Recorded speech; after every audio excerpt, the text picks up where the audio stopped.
Hello guys, and welcome back to Joe's Ventures, and today we're doing part 55, can't believe we made it this far, of our Planet Zoo mod spotlights, where we take a look at a bunch of different mods and talk about some of the really cool and wonderful animals that we share our world with.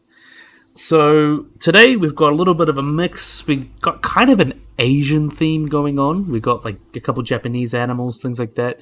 Very interesting bunch of creatures. But we're going to be starting off with a couple fish, both done by Leaf and Buffsu. They're kind of really cool contrast to each other, but we're going to be starting off with the blue tilapia. So let's have a look at these little guys here. So this is the blue tilapia, which is a species of cichlid, or kind of the group is tilapia, but the bigger group that they're in are cichlids. They're a type of cichlid.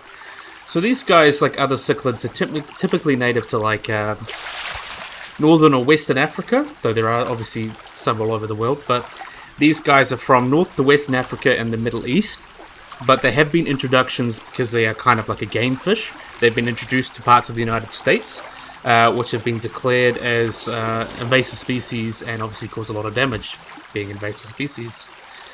So in terms of their size, they typically, at least in their US range, they get between 120 to 200 millimeters, or 4 to 7 inches, and weigh between 5 and 6 pounds, or 2.3 to 2.7 kilograms. And the largest recorded specimen is actually more than 21 inches, or 53 centimeters, and weighed more than 10 pounds, 4.5 kilograms. It's quite a big one. And these guys are also very interesting in being mouth brooders, so they will have their broods and kind of hold them in their mouths. And they can have up to 160 to 1600 eggs in their mouths at one time, which the female will produce. And they're also primarily herbivorous, but they will occasionally eat things like zooplankton. But the young also involve small invertebrates in their diet as they grow up. So very interesting. So the blue tilapia itself is native to northern Western Africa, as I mentioned. They're native to Senegal, Niger, and the lower Nile River.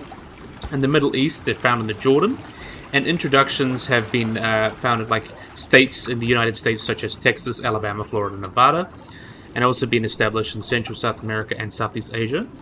And these original stocks are believed to come from Israel, which is pretty cool.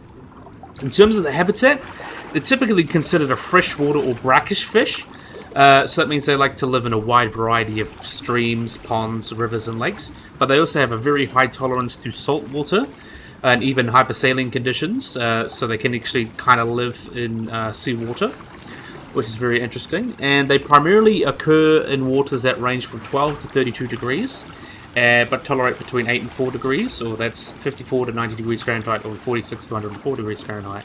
Let's see if we can escape this one and find one that's not swimming around. Where is... Oh, they're all kind of going up for food at the moment, it seems. Look at these wonderful little guys. But yes, in terms of their range, they are very invasive in places that they've been introduced to, such as I mentioned, Central and South America, the US, and Southeast Asia, because they have been introduced as a food fish and are used to control aquatic vegetation. But often they have been pretty much introduced, and then they destroy a lot of the local habitats, a lot of fish habitat, so they can cause other populations to decrease, and that can really hurt the ecosystems they've been introduced to. But luckily there have been some efforts to control them and stuff, and they have been to blame for a lot of decline of several populations of native fish in Nevada and Florida, and inhibit the populations of largemouth bass in Lake Trinidad until they basically considered extirpated. So yeah, they are an invasive species in America, but where they live in Africa, pretty cool boys, and I think they're quite cute at least. It just sucks that they're invasive, because invasive species are never good. They always really hurt the native fish or native animals. As a New Zealander, you obviously learn that because of all the rats and stuff that hurt our native birds. But really cool mod here. That was done by Leaf and Buffsu. And we're going to be moving on to our next one. So this one's a little bit bigger. By a little bit, I mean a lot. We've gone back into the ocean. So we have got here the Atlantic giant groper. Really nice big fish, also known as the Inajara or the Jewfish, believe it or not. These guys are a grouper, obviously from the name, and is one of the largest species of bony fish that you can get. These guys are typically found around west, ranging from northeastern Florida, from south of the Gulf of Mexico, or in the Caribbean, along South Argentina and Brazil, and they also range from West Africa, from Senegal to Cambodia. And there have been observed depths of about 1 to 100 meters or so. So these guys are quite large fish. They can grow up to a length of about 2.5 meters, or about 8 feet long, and weigh up to 363 kilograms, or about 800 pounds.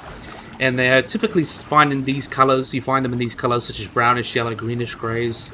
And individuals under a meter long tend to have these kind of vertical bars and things. And they have these quite interesting rays on their dorsal fins and things like that. And in terms of their prey, they typically feed on slow-moving crustaceans and things like that. We'll have a look at the little baby. Let's see if we can find an adult. Slow-moving crustaceans, small fish, and things like that. Not very fast swimmers. But adults, in terms of their habitat, they typically live in rocky reefs, wrecks, oil platforms, artificial reefs, things like that. And also they can be found in coral reefs, but is much more abundant in these rocky reefs. Juveniles have a different habitat though, and they live in these like mangrove environments and can be found in like tidal creeks and that drain into mangroves. And these mangroves act as a very, very essential nursery habitat for these guys that have the specific water conditions for them to grow up and become big, healthy groupers before they move into these rocky reefs. Juvenile groupers may actually remain in these nurseries for 5 to 6 years before they leave and move on to these offshore habitats when they reach about a meter in length. So in terms of reproduction, they're quite long-lived. They can live up to about 37 years and first reach sexual maturity at about 6 years, with an estimated generation length of about 21 years. They've also been hypothesized to be hermaphrodites, but it's yet to be confirmed, or protogenerous hermaphrodites. That means that they're basically, as they're young, they're a female, but as they grow bigger and they turn into a male, which is very, very interesting. A lot of fish do that. It's not uncommon. Males become sexually mature at about 115 centimeters long, or 45 inches in length, and females mature at about 125, at about 6 to 8. Sometimes it's actually the other way around as well. The males will be smaller and they'll grow into females. It just depends on the species. And it seems they have relatively small spawning aggregations. That's less than 150 individuals, and there's no evidence of like intense spawning outside these aggressions groups and things like that. So let's see if we can find ourselves. We'll have a look at one swimming over here. Just want to avoid them going on land because it's a little goofy. But these guys are highly susceptible to rapid population declines due to overfishing and exploitation of the areas that they spawn in. And they also have a brief annual larva settlement period that makes them species abundance extremely vulnerable due to outside factors such as poor weather. And also, high mercury concentrations in older males can lead to liver damage and the deaths and reduced egg vitality because of obviously a lot of mercury in the ecosystem. Everything little eats it, and then it kind of accumulates in these top predators. You see it a lot in dolphins, obviously these big fish, sharks, things like that. And they actually were previously considered critically endangered in 2011, but they're critically now they're classified as vulnerable, so there have been some kind of improvements. It seems there has been an absolute population reduction of about 33% from 1950 to 2014. And luckily, in October 2021, the Florida Fish and Wildlife allowed the fishing of 200 Goliath groupers per year and about to 50 in the Everglades. So there is, looks like they are doing pretty well in terms of to be able to be hunted, of course, but there is some serious issues with their population. As I mentioned, mercury poisoning, overfishing, things like that can be big issues for these guys, especially since they're so big and slow breeding. But really, really cool animals here. I think they look really, really wonderful. How can you not love a big grouper? But yeah, that was also done by Leaf and Buffsu, the two fish kings, you could say. Now we got a couple, we got a reptile coming on. We're moving into Asia, things like that. We have got the Chinese softshell turtle done by Leaf and Ginger Toast. Let's have a look at these little guys over here. Look how very, very cute this little man is. So the Chinese softshell is a species of softshell turtle that is only found in China, around like Indo-Mongolian things, with escapees being considered to have introduced populations within a bunch of Asian countries, including Spain, Brazil, and Hawaii. So the populations native to northeastern China had been previously included in the northern softshell turtle, and there has been other splits and stuff, but they're generally considered to be one species now, but that's highly vulnerable. Though there could be arguments that you could split them again, which just really depends. And these guys are not the biggest turtles, or turtles here. The females of the giant soft-shells get about 33 centimeters in length, or 13 inches, carapace length, while the males are a little bit smaller, about 27 centimeters in length, but the males have longer tails than the females. They tend to mature when they reach about 18 to 19 centimeters, or 7 to 7.5 inches in carapace length, and have these weird webbed toes for swimming. And they get their name softshell because this carapace that they've got here is not actually hard; it's quite soft. So it doesn't have the big solid scoots that you see on a normal turtle or a tortoise. Like if you held a terrapin, it's quite solid. These guys are a lot more flexible, you could say. But they do have a layer of kind of solid bone beneath it. And they typically become these like olive colors with maybe dark splotches and things. Really, really came out rather well. I think got this guy as well. And they have potentially other colors as well. And in terms of their distribution, the Chinese, they're endemic to China, as I mentioned. They're pretty much found all over the place, including Taiwan. And there's populations native to, as I mentioned, northeastern China, Korea, Russia, and Japan. Are now regarded as a separate species, the northern softshell turtle. And furthermore, populations in Guangxi and Hunan have been regarded as the lesser Chinese softshell turtle and the Hunan softshell turtle. So they've been split into a lot of species. And in terms of the habitat, they typically live in brackish and fresh water. And in China, they're typically found in lakes, ponds, canals, creeks with slow currents. And Hawaii, they can actually be found in marshes and drain ditches. And in terms of their ecology, they're primarily carnivores, so they typically feed on crustaceans, mollusks, insects, seeds, and fish. But they also have species of marsh plants that have been found in their stomachs, so they're not entirely carnivorous. And in terms of their movement, they have these long noses that allows them to snorkel in the water. And when they rest, they kind of hide in the mud and stick their nose out so they can breathe and hide in the bottom. And they use that to ambush prey. And they can actually... believe it or not, they have an adaptation to excrete urea without drinking too much salty water. So what they'll do is they will simply rinse their mouths in the water to get rid of urea. So that's very, very interesting. And in certain populations, or when provoked, they can expel a really disgusting smelling fluid from pores on their back end of their shells. So that kind of is like, hey, leave me alone. It's kind of like similar to like musk turtles. They do the same thing. And in terms of their life cycle, they become sexually mature at about 4 to 6 years of age, and they mate on the surface or underwater, where the male will kind of hold her, and then they will do their thing. And then the female will lay 8 to 30 eggs in a clutch, and they can lay up to 2 to 5 clutches in a year. And the eggs are laid in nests are about 76 to 102 millimeters, or 3 to 4 inches across the entrance, and the eggs are quite spherical, and at about 20 millimeters, or 0.79 inches in diameter.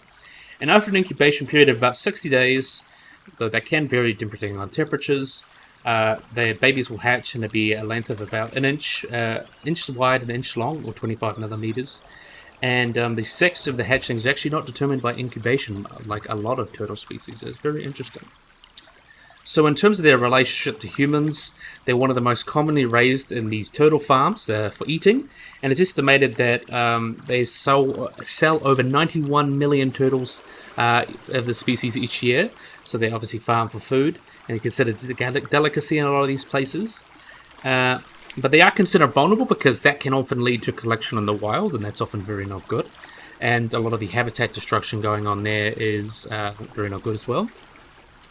And yeah, a really, really cool little turtle we got here. Let's see if we can find the other one. Go and have a little swim here.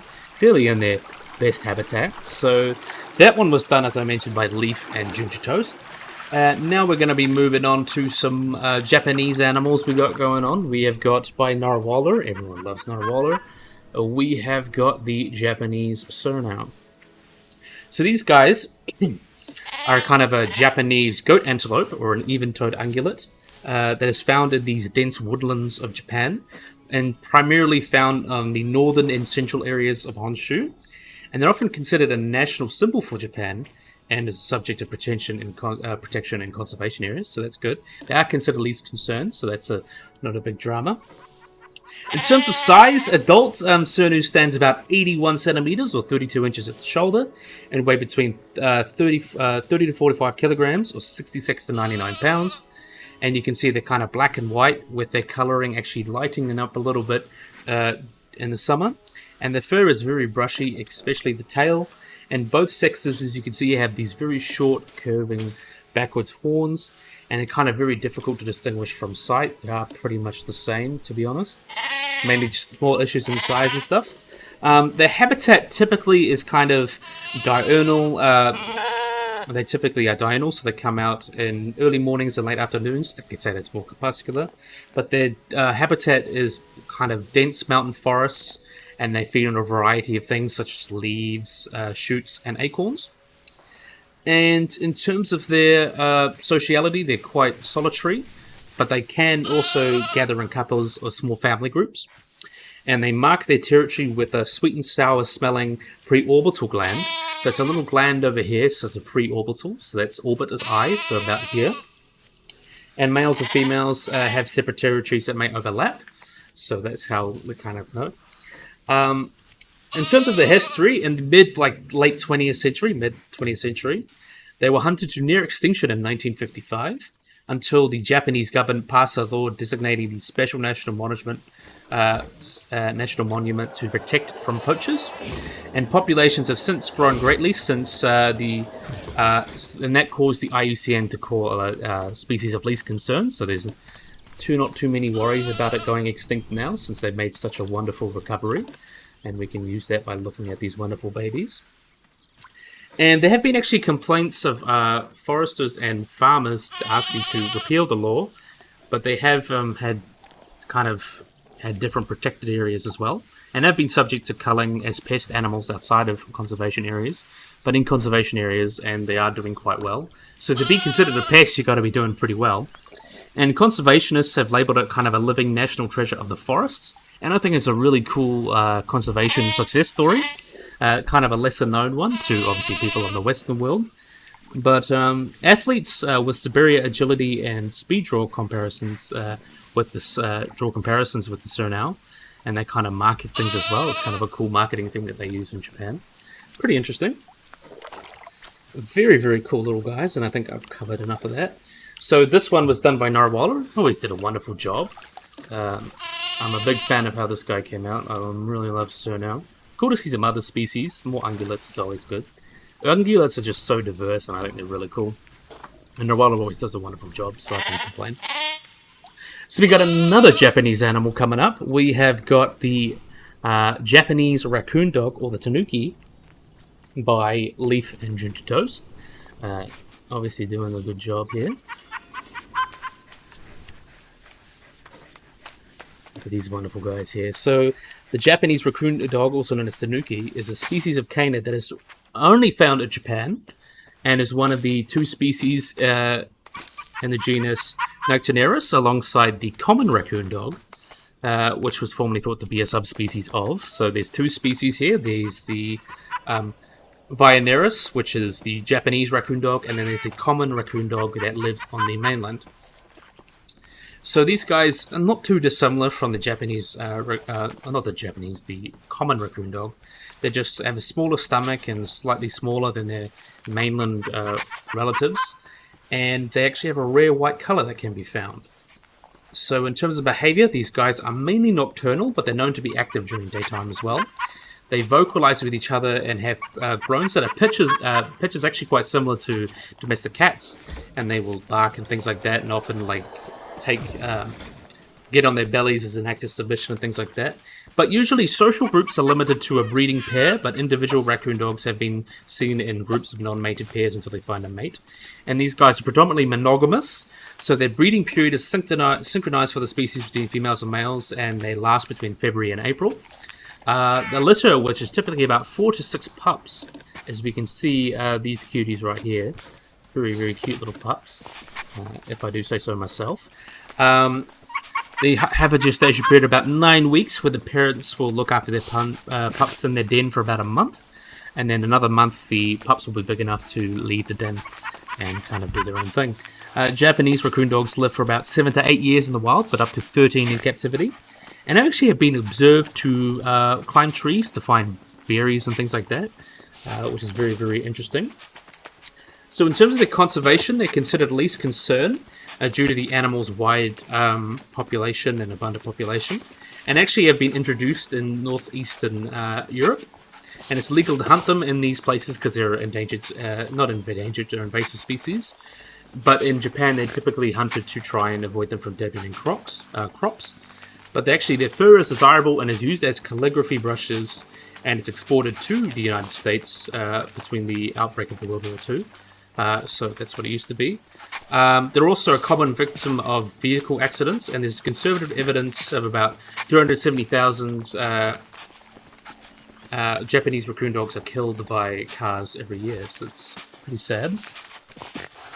And yeah, they get their name Tanuki because they have a significant role in Japanese folklore. They have this legendary aura of being mischievous and jolly and kind of like shape-shifting and things like that. And they're quite common in Japanese art, so it's cool to have such a cultural impact. They're also quite cool little guys, if I do say so myself. So again, that was done by Leaf and Gigitos. Did a wonderful job, as per usual. And next, we've got something I've really, really big fan of. Leaf and Jen Bubbly Wums, did a really, really wonderful job with these guys. So it's a really cool little animal. Little primate, and a very interesting primate. We've got the Sundanese slow loris sitting over here, being rather cute, if I do say so myself. Is this the baby? Because I know the baby's quite huge. No, it's good. So this is the Sunda slow loris, or the greater slow loris. These guys are strip shrine primates, so they're not related to kind of apes and monkeys and us. They're more related to lemurs and obviously lorises and tarsiers. And they're native to Indonesia, West Malaysia, southern Thailand, and Singapore. These guys are also quite big. They measure between 27 and 38 centimeters, or 11 to 15 inches, from head to tail. And they weigh between 599 and 685 grams, or to 21 to 24 ounces. And like other slow lorises, they have a wet nose. So this is a wet nose, kind of like what a dog has or a lemur has.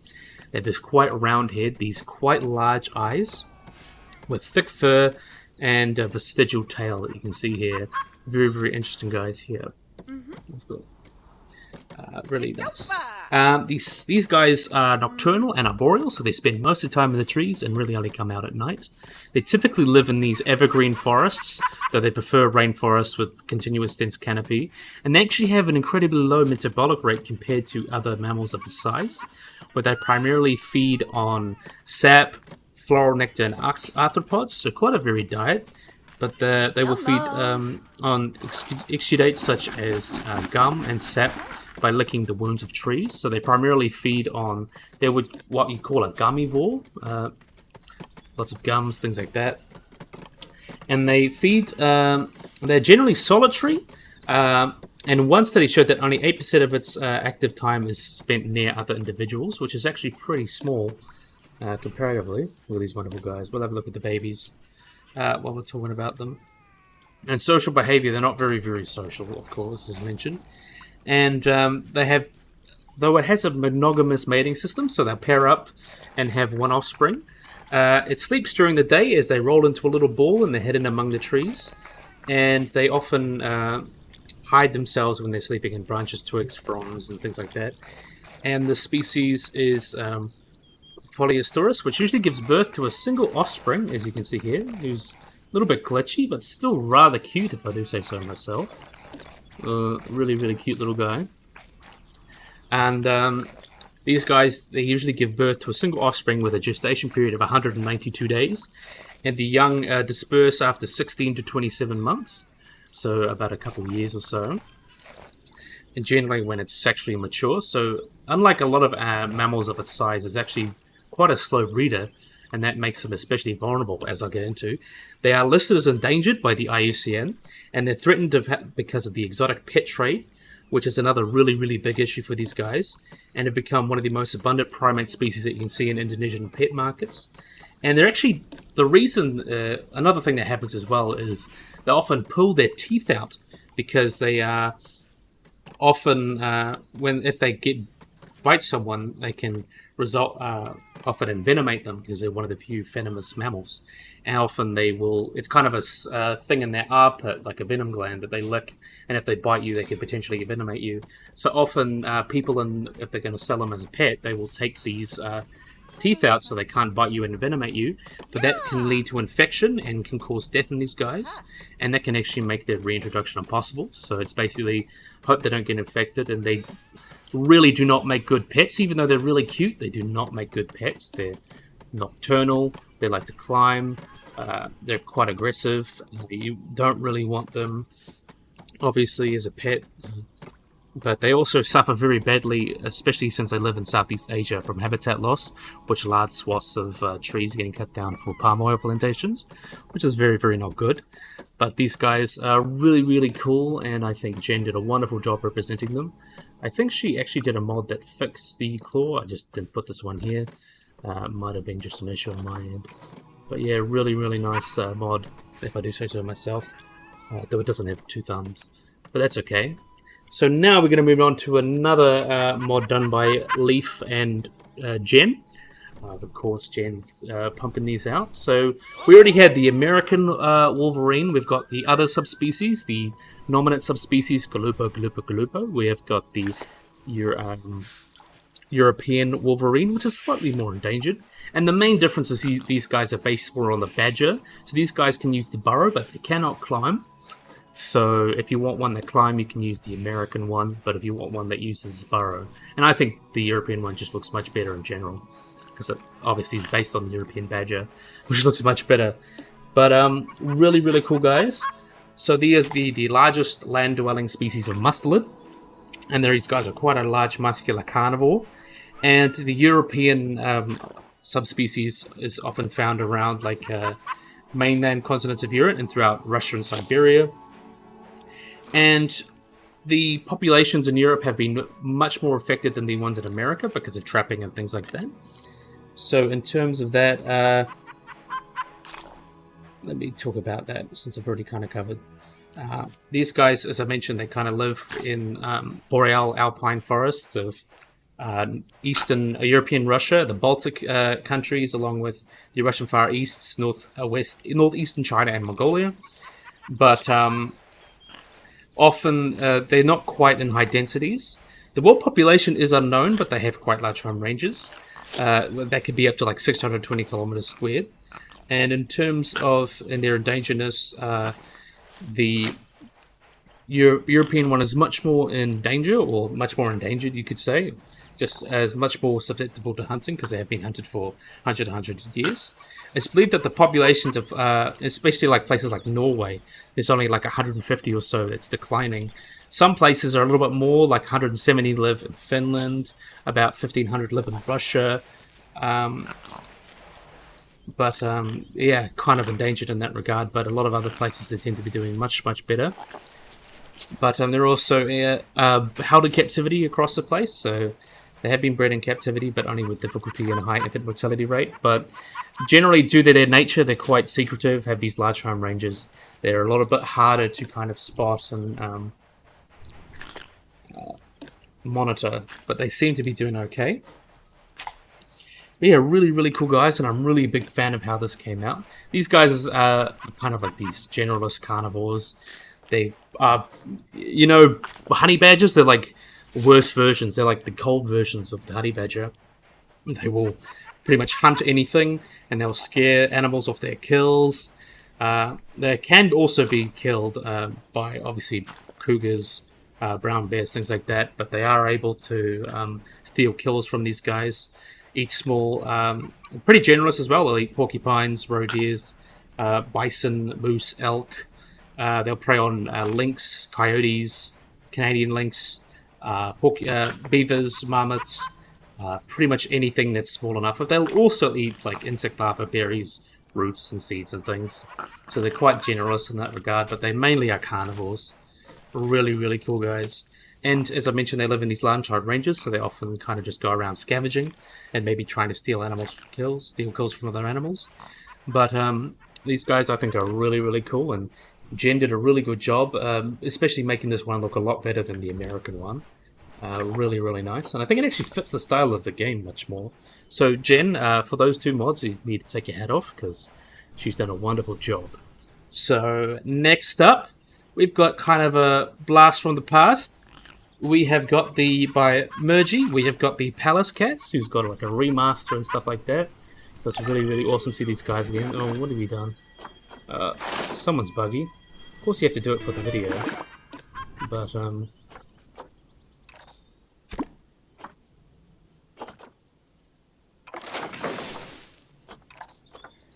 let's have these guys boxed out. So here's the adult here.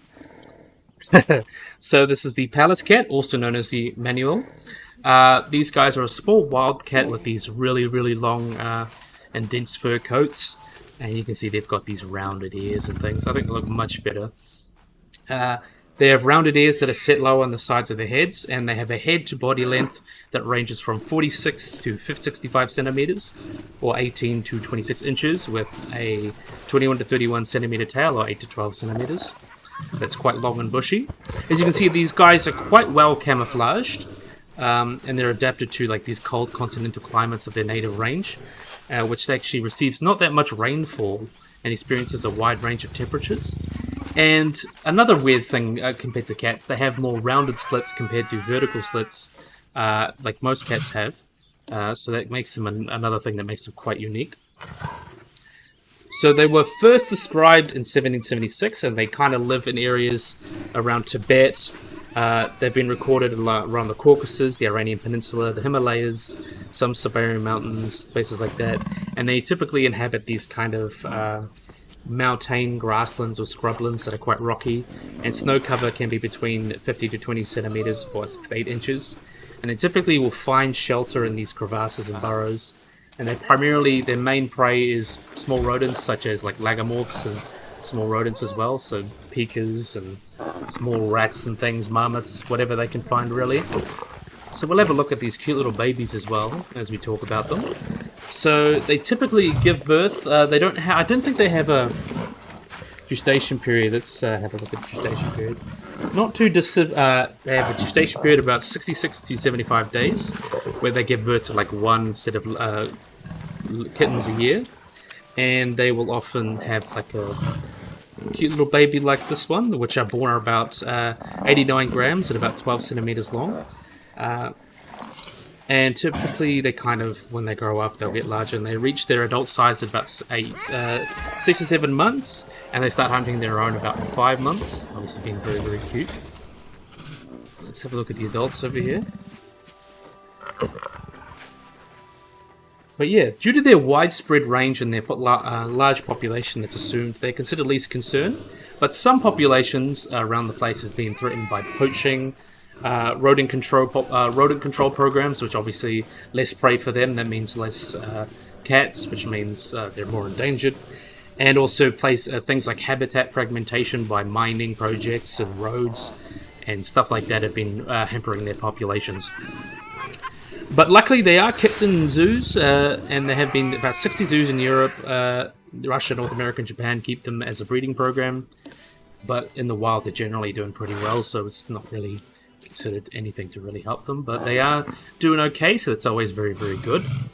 And so Mergie managed to update this mod. I wonder if it's actually been updated for the Cloud Leopard, but I think it's just still on the Tiger. I really love how this came out. Really nice update. Fur looks much better. And cool to see some old mods coming back.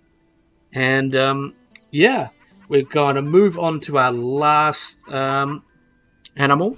So last one of the day, we have got the Black-backed Jackal by Haruku, Jen, and Leaf. Finally nice to see them back again, the Dream Team.